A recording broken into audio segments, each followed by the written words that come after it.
All of us, we grow older, experience pain, whether it's a back pain that won't go away or knees that hurt. Most of us learn to live with it. We don't even go to the doctors.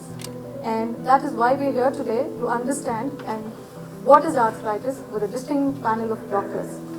Hello and welcome to Technival's special edition on World Arthritis Day. My name is Listi Prabhakar and today we are going to be understanding the impact of arthritis and joint pain.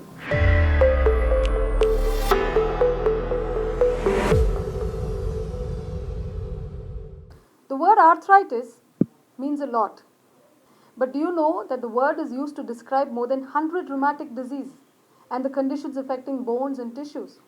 The surprising part is that we think that it is only for elders that are affected with arthritis, but it is a wide age group that is impacted today. So let's wait no longer and get on to meeting our expert panel today from Vikram Hospital, Bangalore, who will be talking to us everything that you need to know about arthritis. And let me introduce Dr. Dharma first, Dr. B.G. Dharmanand, who is a consultant rheumatologist at Vikram Hospital, one of the most experienced rheumatologists in the state. Joining us today is also Dr. Chirag Thonse, a consultant orthopedic surgeon from Vikram Hospital. Welcome on the panel, Dr. Chirag. And third person on the panel is Dr. Syed Imran. He's a consultant orthopedic joint replacement surgeon. Thank you so much for joining us. Now let's go on to the three guests that we have today. They are patients of the three doctors who are here. I'd like to introduce the lady first, who is Dr. Dharmanand's patient, Mrs. Manisha Makhija. Welcome on the panel, Ms. Manisha. Now, the next person I'd like to introduce is a wonderful gentleman.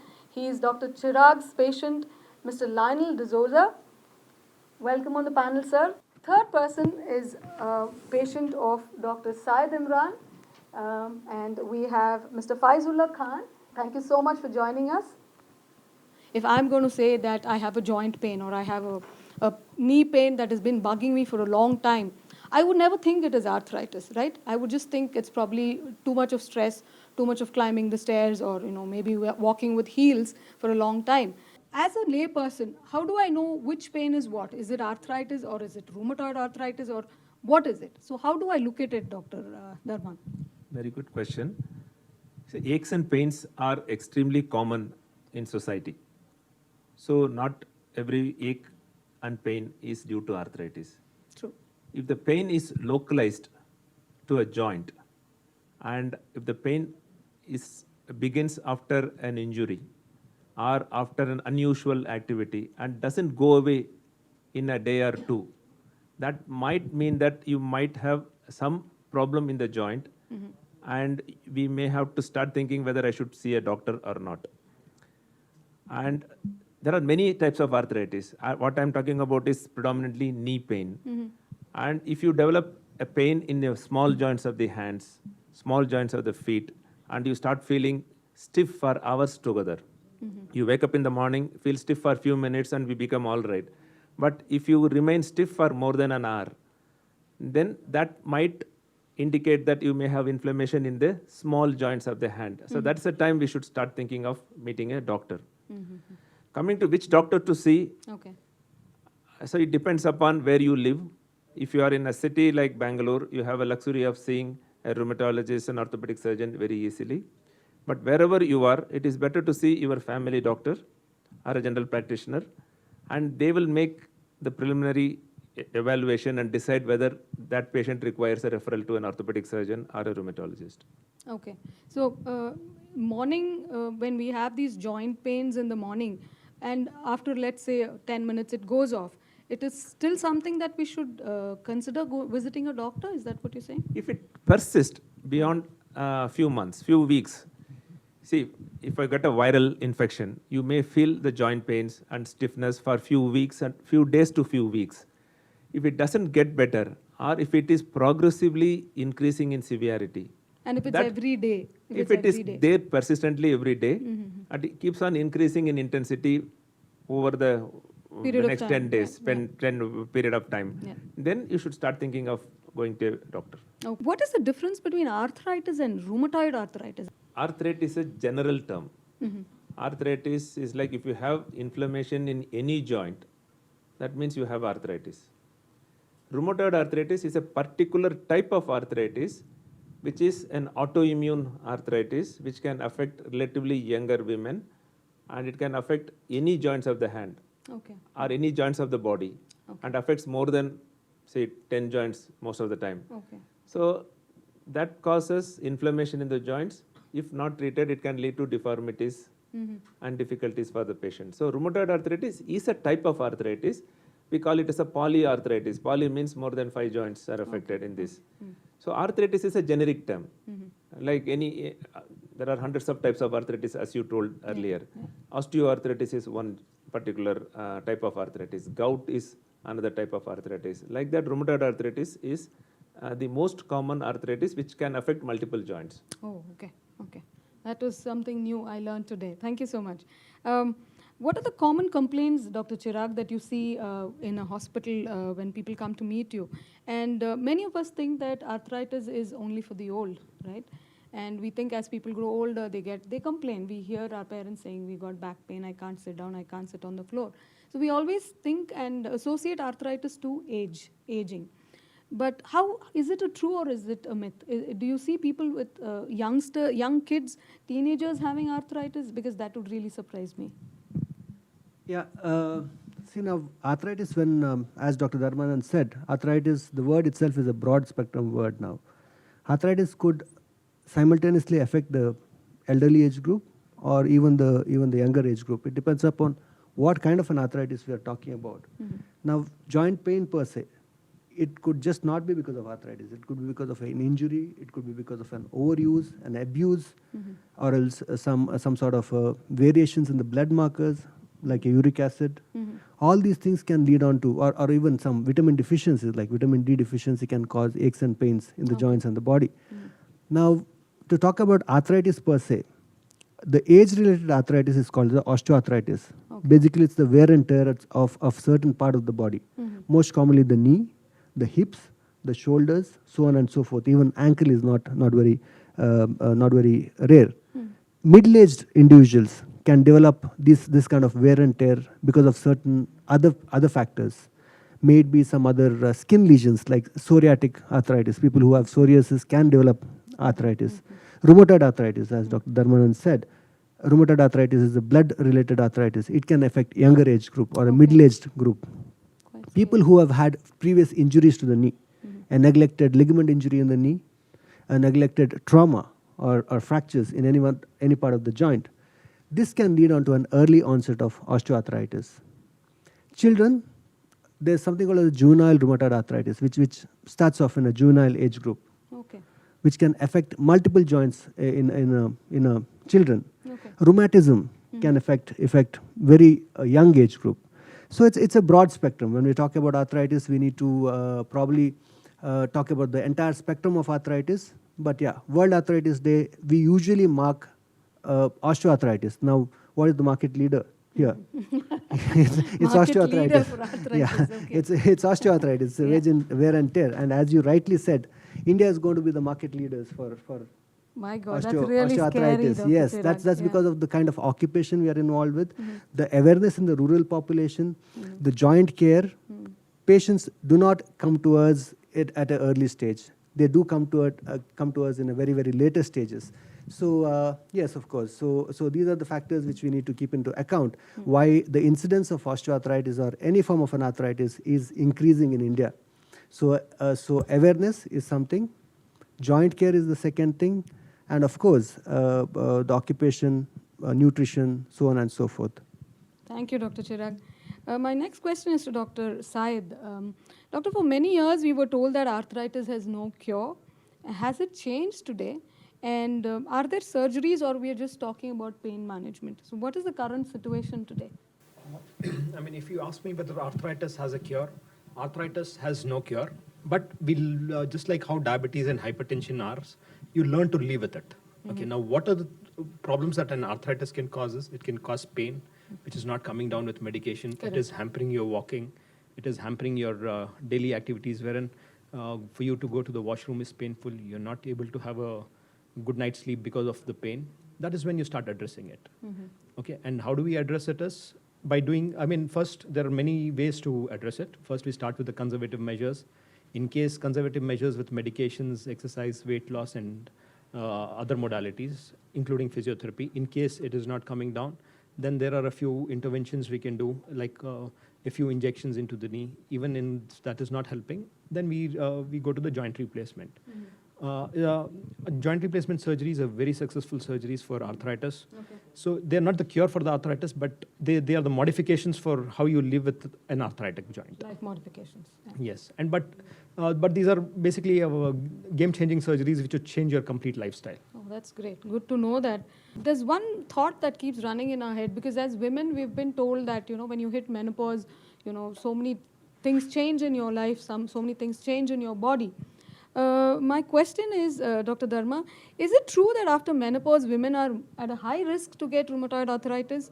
And is there an age, particular age, that you could, get rheumatoid arthritis? If you get it apart from aging, what is the other reason that you could get rheumatoid arthritis? First, coming to menopause. Menopause occurs around 50 years average in Indian population. Yeah. And that is the age lot of illnesses start as well. So people would associate many illnesses with the onset of menopause. But coming to rheumatoid arthritis in India, most of the women develop rheumatoid arthritis at a much earlier age, many times after their childbirth. That is, they develop the disease in and around their 30s, sometimes 40s. In Western countries, they develop it little later. So it is the arthritis which they develop is not due to menopause. Okay.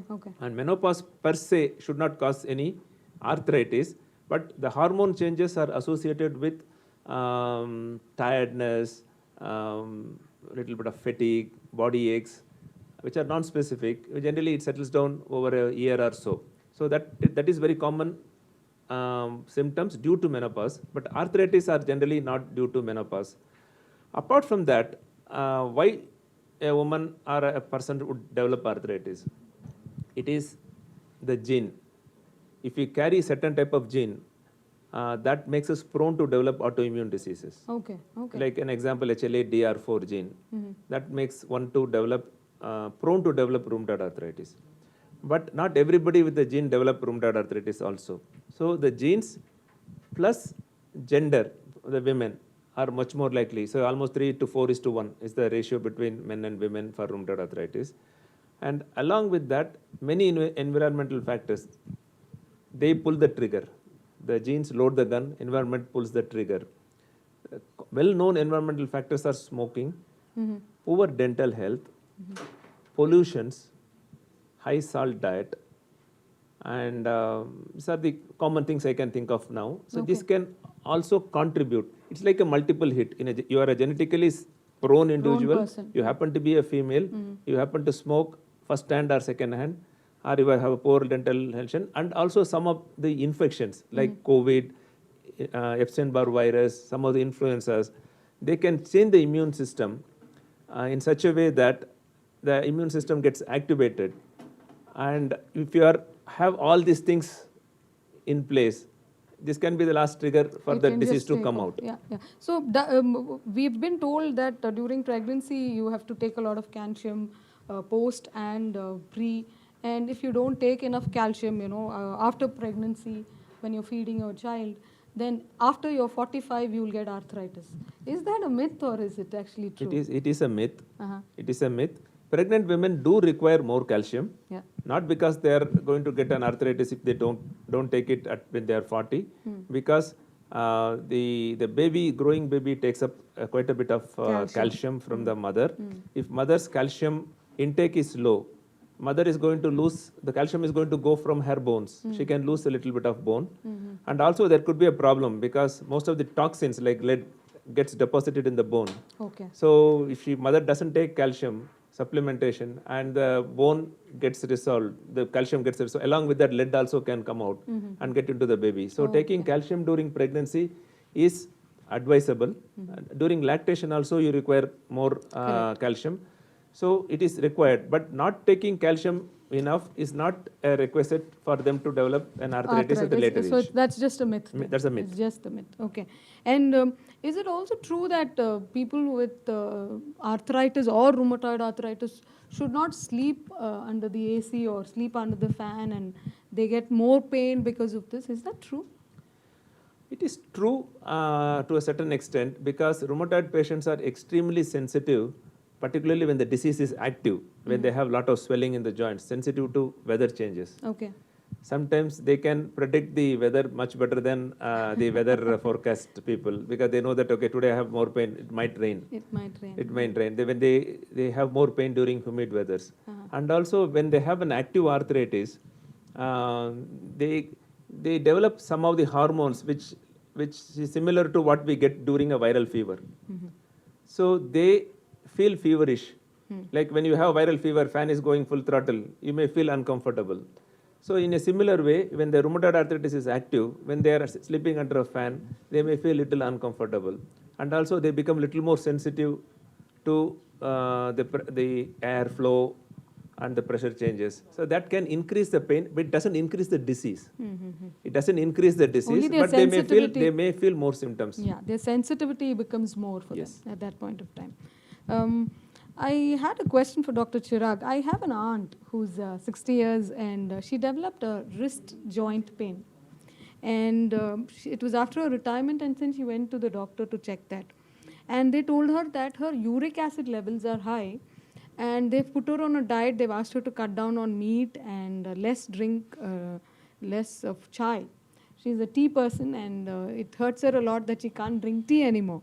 So do you think that controlling eating non-veg and drinking less chai, which actually really surprised me, matters? And how can this uric acid problem affect and turn into arthritis? This is a very common problem. Okay. In today's, especially today's urban population, it's a very, very common problem where patients come towards younger individuals. especially. Because now it's a coffee and chai generation, no? Yeah, true, very true. It's not only coffee and chai generation, it's about eating junk food and Correct, alcohol consumption generation too. Okay, yeah. Where the intake of all these substances have gone higher. Yeah. It's also a generation which believes in high protein diet, which is another reason why uric acid can. Yeah, your keto diet. Yes. Yeah. High protein diet. So let me just put it in a nutshell. It's basically hyperuricemia is increase of certain protein substances like the uric acid in the blood, and this could happen either because of high protein intake, lack of certain enzymes in the body, Okay. or due to lack of elimination of that substance from the body, or due to dehydration. Okay. Now, high protein intake, we all, there's a trend to take a lot of proteins these days. In younger individuals, that can happen. In people who consume high protein food, like a lot of milk products, red meat, even spinach, tomato, all these are uric acid rich foods. Okay. Alcohol, of course, is the main culprit. Second is water intake. People are involved in a lot of sporting activities, but their water intake is less. This could also increase the uric acid in the body. Okay. Third is, of course, the enzyme deficiencies. Certain enzymes are deficient, and these, in spite of all these measures of taking a lot of water, in spite of not taking high protein food, they can still have uric acid which is high. And the earliest symptoms of these, when patients come to us, could be either aches and pains in the joints, cramps in the muscle, most commonly heel pains. People come, I have got severe pain in the heel. I'm unable to walk in the morning because of this. Okay. One of the earliest signs. Okay. Tennis elbows, tendinopathies, and then comes these kind of a joint pain, smaller joints like the foot joint pain. Most commonly, it's inflamed, swollen, tender, angry, basically. I'm unable to wear my footwear. Correct. That's what the patient tells me. And then comes these odd symptoms like wrist pains, backaches, so on and so forth. Basically, it's a disturbance in the body. Body is not able to handle this, and it wants to show it up in some way, and it shows up in any way. Yeah. No, so which means that we should have a balanced diet, right? We shouldn't go more protein or more milk products. You know, we should have a balance. Yeah. Now, as far as your auntie, I don't think her chai and coffee is a culprit there, because that's normal in Indian scenarios. Okay. Maybe she needs to be evaluated in terms of her uric acid levels. She needs to be evaluated in terms of her diet. Okay. What is her daily water intake, and probably some enzyme evaluations could be necessary. Dr. Dharma, my next question is to you. We're living during this COVID pandemic now, and what is the situation for arthritis patients? Because can they, if they are under a medication, can they go for the COVID vaccination? Or if they can't, then what do they do next? How do we look at this at all? Yeah. COVID has affected patients with rheumatoid arthritis enormously. So when the COVID pandemic struck last year, rheumatoid arthritis and people with autoimmune disease were they were considered as comorbidities, and also they were told that they are going to have much more severe disease, and it has created a huge panic amongst our patients. And also some of the drugs which they use, like hydroxychloroquine, went out of market thanks to President Trump's request from India. So people started hoarding it and it went out of market. Many of the hydroxychloroquine, which is the main medicine is a for life-saving rheumatoid. drug for some of our patients. Yeah. So they had lot of difficulties. And of course, patients with autoimmune disease who are on immunosuppressive or immunomodulatory drugs may be at a slightly higher risk of getting a complicated COVID. They are not more prone to develop, but if they develop, they are more likely to get a little more serious disease. But so far, the data from the international registries and most of the studies have shown that the patients with rheumatoid arthritis have done well when they developed COVID. The death rate was not much higher than people who don't have arthritis. That's really surprising. Yes, but people who are on certain drugs like rituximab, the group of drugs called JAK inhibitors, they had a little higher mortality because they suppress the immunity, particularly which is relevant to the antiviral immunity for the patient. They affected little more, and they had a slightly higher mortality. Okay, thank you so much. They can take the vaccines. But they can take vaccination. They can take the vaccines, but they are on certain drugs. They may have to stop the drugs for a week after the vaccination. Okay. Dr. Syed, I wanted to ask you, people with arthritis are more prone to fractures, are they? Yes, arthritis patients are a little more prone to fracture.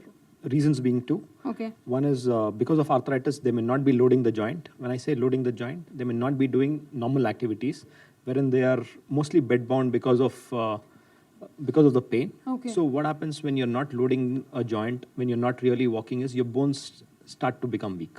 Okay. So, and then when they start loading it, they are prone to a fracture. This is one reason. The other reason is because of arthritis, patients develop deformities. When I say deformities, what do I mean by deformities is the legs would start bowing out. They can start bowing in or bowing out, because of which the normal biomechanics change and there is stress at unusual points. Certain joints. Stress at unusual points Unusual in the bone. points, In the okay. bone, if there is a curve, Okay. the bone should be loaded straight. Correct. If there is a curve, just at that apex of the curve, you can have a fracture. Oh, That okay. fracture is called as a stress fracture. Okay. So these, to prevent them, one thing is you need to be diagnosed early, treated early, and even if there is a stress fracture, it can still be handled. Oh, great. So when do you come to a point that replacement should be done for a particular joint because of arthritis? When do you arrive at that point? The point at which the patient should undergo a replacement is more subjective. It is how bad the patient is having the pain, how responsive is he to medication, how responsive is he to weight loss, how is he able to adapt to the arthritis and lead a normal life. Has the sleep pattern be changing? In case the pain is disturbing him enough, whereas it is impairing his mobility, the pain is a little too much, disturbing his sleep, that is the right time to get a replacement done. So if a person is obese and he develops arthritis, it's going to be a huge challenge for him to shed that weight and take care of his knees, right? No, but there is no age and weight criteria for undergoing any replacement. Okay. So in case the patients are obese, we use some techniques. We put additional stems for additional support, but weight loss is always encouraged. Because that's a natural way of doing it. Because Yes. after doing any surgeries, if the person puts on weight, then the surgery is it's going to be a challenge. And with every kg of weight loss, the pressure on the knee does come down. Reduce. So lesser the weight, better Yeah, the pain. That's the whole point of when you go in for knee replacement surgery. So we've heard that these surgeries are quite scary when we're talking about. So what is the situation today in Bangalore? What is the latest advances in joint replacement surgery? If you look at Bangalore, the patients here are more well educated. They are more adaptable to new things. They're not inhibited by the age-old customs, and then things are much better, much more advanced level. They have more information. The patients are more educated. So the more the educated the patient is about a joint replacement and other things, They can understand better. they can the understand challenges. better, and it becomes our job easier. Easier. Wherein they themselves know what are the limitations and what are the expectations. So they generally lie in the same So spectrum. that way, Bangalore is better for the Yeah, and- doctor and the patient. For everyone, not For just everyone, Bangalore. We yeah. have a lot of patients which fly in internationally also, just for these knee replacements. So, they do it here in about 3 weeks. They're back to their They're back countries. to the countries. And Nice. coming to the latest advances, what you were talking about, we try and adopt into something known as enhanced recovery after surgery. These are the set of protocols which starts from even before the patient is admitted, wherein we optimize his health. We make sure the patient is on a very good, our anesthetist team is a very good team, wherein they make sure the patient is pain-free. And then we have a very quick physiotherapy protocols, wherein the patient is discharged by day 3, 75% of our patients get discharged. Day 3. Day 3, day 4, Oh, great. 73% of our patients are discharged. Even before discharge, they would be able to independently use the washroom and back. Okay, good. That's great. That's great. And this question is for the orthopedics. Either Dr. Chirag or Dr. Said can answer. So, what are the new treatment options that we went through? What are the surgical options for the younger individuals who have arthritis? Yeah. So, younger individuals, as I said, the incidence of osteoarthritis is becoming more in today's scenario. And of course, at last, everybody looks into a mobility, stability, and a pain-free life. So, Especially when they're yes, young, yes, yeah? when they're young. So, we need to restore their mobility, and we need to get them pain-free.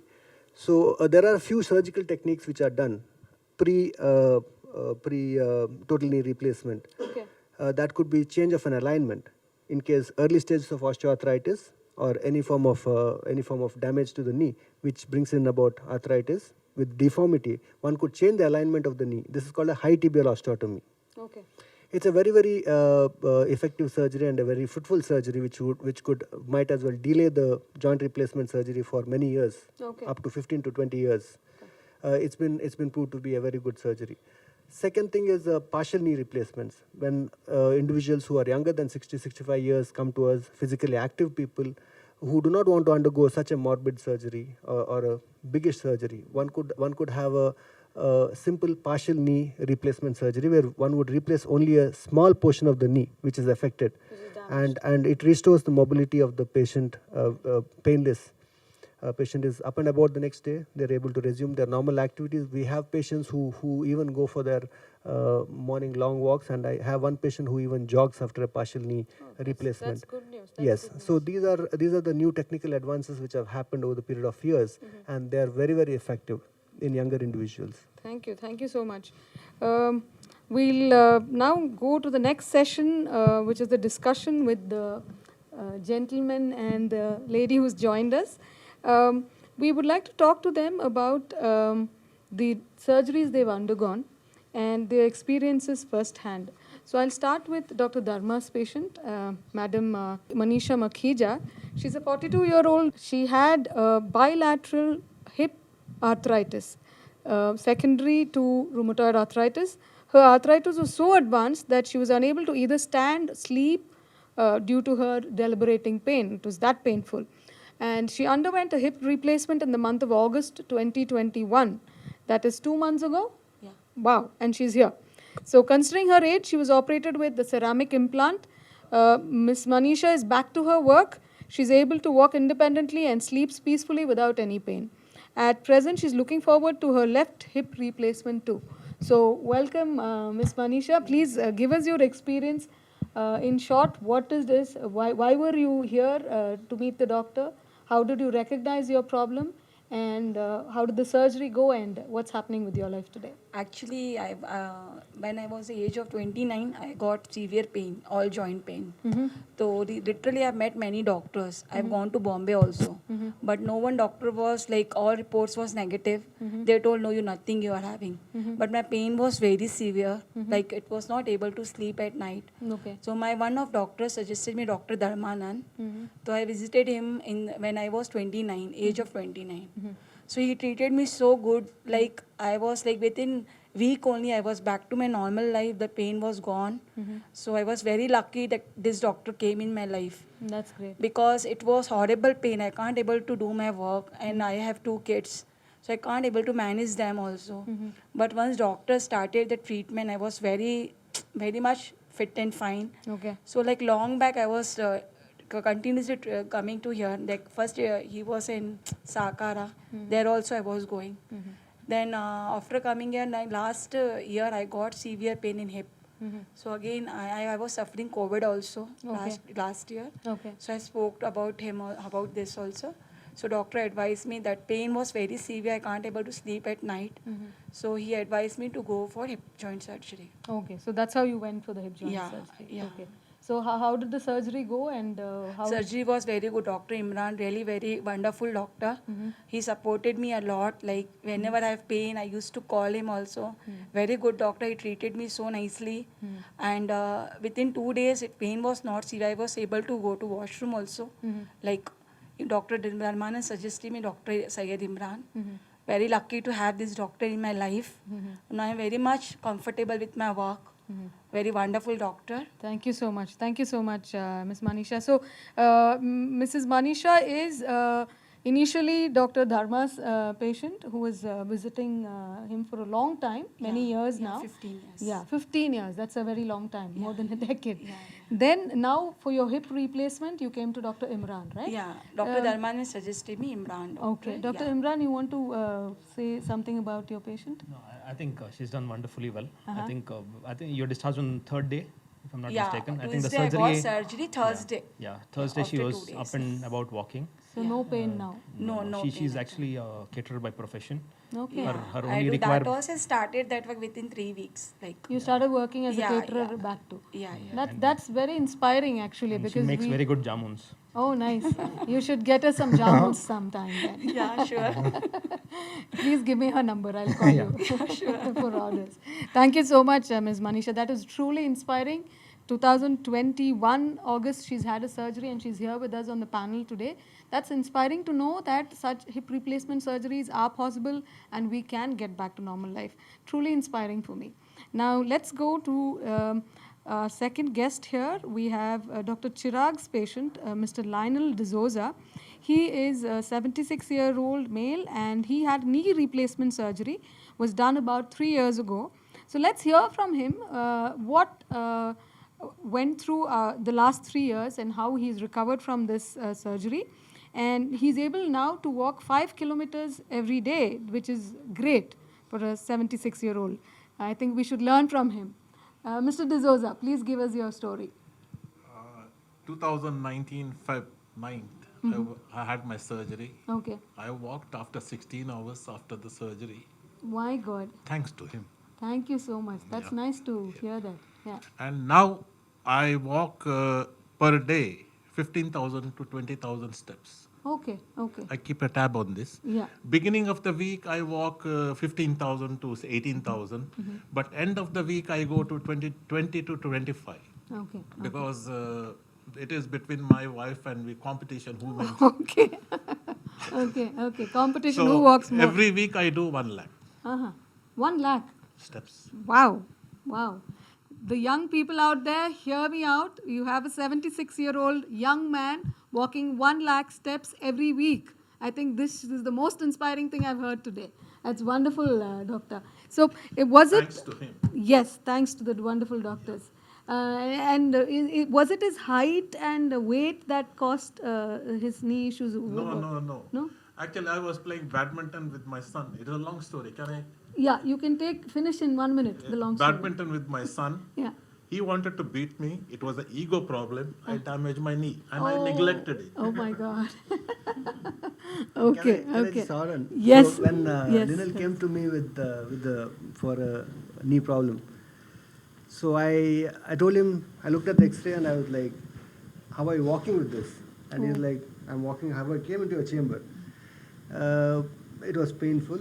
He was limping, and he's a tough guy, Mhm. not to complain. Yeah. So then I told him, yes, of course, you need a knee replacement surgery. I'll do it off next week. He's like, can I walk after that? My only passion is, and he told me he wants to walk from Frasertown to Koramangala and come back every day. Oh my God.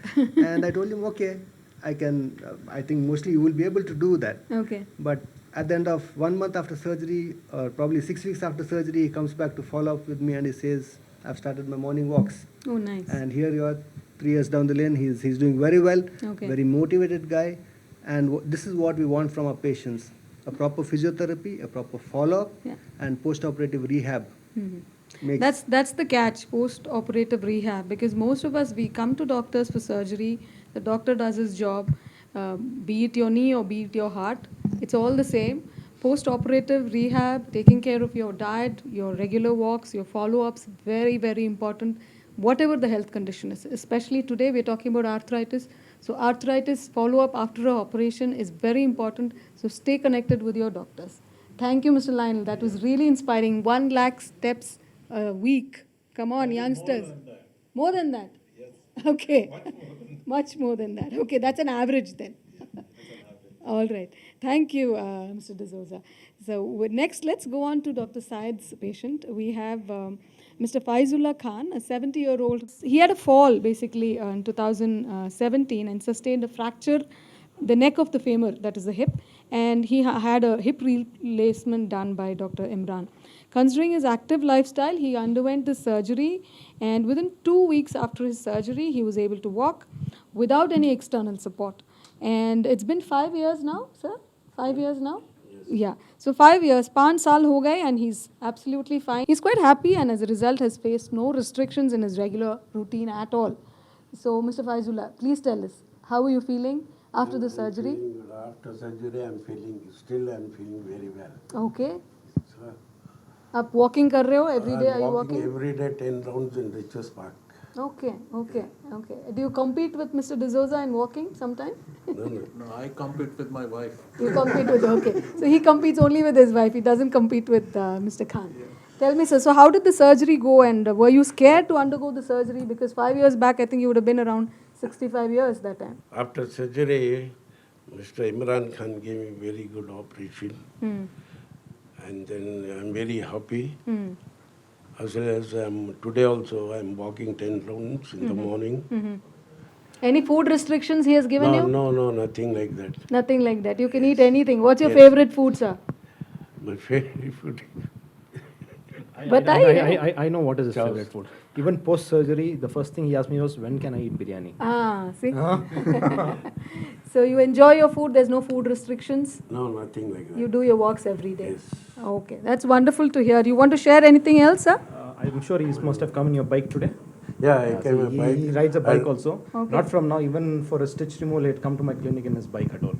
Okay. So though he was not this one. So, but he's doing well. That's great. It's great to know that people, at this age are challenging themselves. They don't let anything limit them, either their surgeries or their bodies. They are out there to compete with the youngsters. I think youngsters need to take a cue from here and start working on your food habits, balanced food, no junk, things like that. So, before we wind up, I'd like to ask the doctors one last tip about how to avoid arthritis. Is there any tip that we should take home? What are things that we should keep in mind to make sure that we don't get into getting arthritis ourselves? What are the tips for youngsters? What are the tips for senior citizens? We'll start with Dr. Dharma. My first tip is maintain your weight. Wait. Because weight is number one risk factor for osteoarthritis. And be physically active.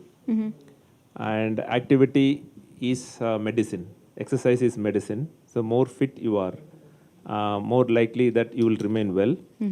And if you are into sports, and please do the warm-up exercises and prepare yourself to avoid injuries. Like our Mr. D'Souza, he had an injury which can contribute to the development of osteoarthritis. So, people, youngsters who are going into sports, take enough precautions to avoid injuries. And with regards to autoimmune disease, stop smoking and never try smoking. Don't be around smokers. And reduce pollution, both indoor and outdoor pollutions, as much as possible. And eat healthy food, which is predominantly fiber-rich food, and avoid processed food. And make sure that you visit your dentist periodically and do preventive dental checkup. This would be my few advices. Thank you so much. Thank you. Dr. Chirag, give us a few tips on how to avoid arthritis, especially for youngsters. Yeah, so Dr. Dharmanand actually summed up the entire thing. It's more about the weight, activities, lifestyle, and right interventions at the right time. So one tip what I would give as a surgeon here is the people need to identify when they have a joint problem, and seeking advice from the doctor at the right time is very, very important. Identifying arthritis in any form at an early onset can prevent a lot of catastrophes. It can prevent people from going into deformities or any form of surgical interventions. There are a lot of measures which can delay the progression of arthritis, which can prevent you from having a lot of joint and knee issues. So tip from my side would be early interventions and early advice, early detection. Yes, prevention is better than cure. Correct. So you need to see the doctor at the right time, and that would really help you in future. Thank you, Dr. Chirag. Now, Dr. Imran, some words of wisdom from you for people who want to, who are having joint issues, who are fearing to come to the doctor because they know that probably they will be suggested a surgery. So, how to overcome this fear, and what is your tip for that? Firstly, I think both of them spoke of golden words in both the things. Correct. The theme for World Arthritis Day again was don't delay, connect today. Don't delay, connect so today. don't delay, connect today. Connect. You may. There's no reason to fear surgery. You may or you may not need a surgery. And even if a surgery is suggested, I think it is not as scary as it must have been before. Now things are very advanced. There is more. The skill levels among surgeons are much higher. The recovery is much faster. And all the three people whom you see here, they've all excelled in their joint replacements, be it Mr. D'Souza, be it Mr. Khan or Mr. Manisha. They stuck to what the doctors told, and they are living up to the limit of their prosthesis. What you see these guys are what these prostheses can give you. Correct. These are what joint replacements can do you. But you should be ready to adapt to that change. Correct.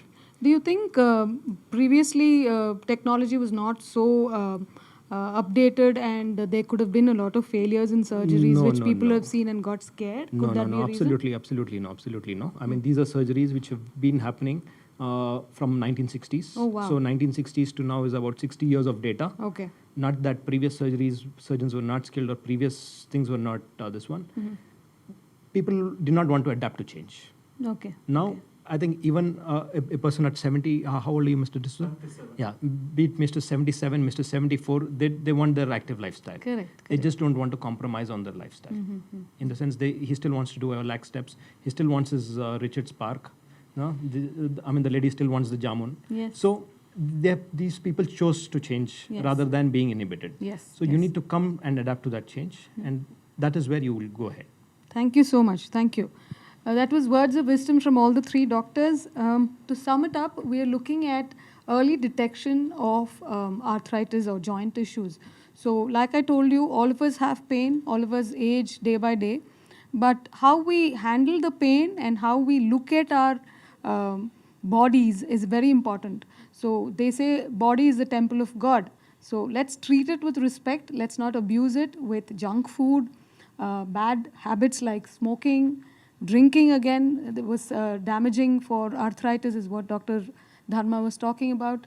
And if youngsters today, all of you go to the gym, you want to exercise, you want to build your body, you want to build your muscles, build your six-pack. But before gymming, before any sports activities, make sure that you warm up first so that you don't damage your joints. That's primary.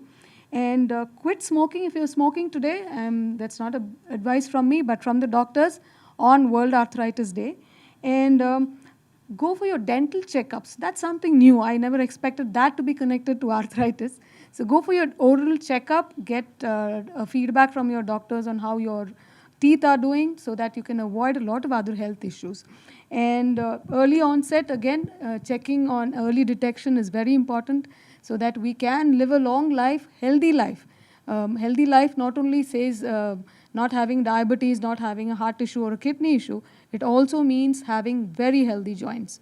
So thank you, doctors, for joining us today. Thank you so much, the wonderful lady and the young gentleman who joined us today. So we'll call it a wrap. This is a special show that was culminated and curated by DH Brandspot for Vikram Hospitals, which is today a unit of Manipal Hospitals. I'd like to thank everyone who joined us. I thank the viewers who are watching us today. Have a good day and stay safe, stay healthy. Thank you so much.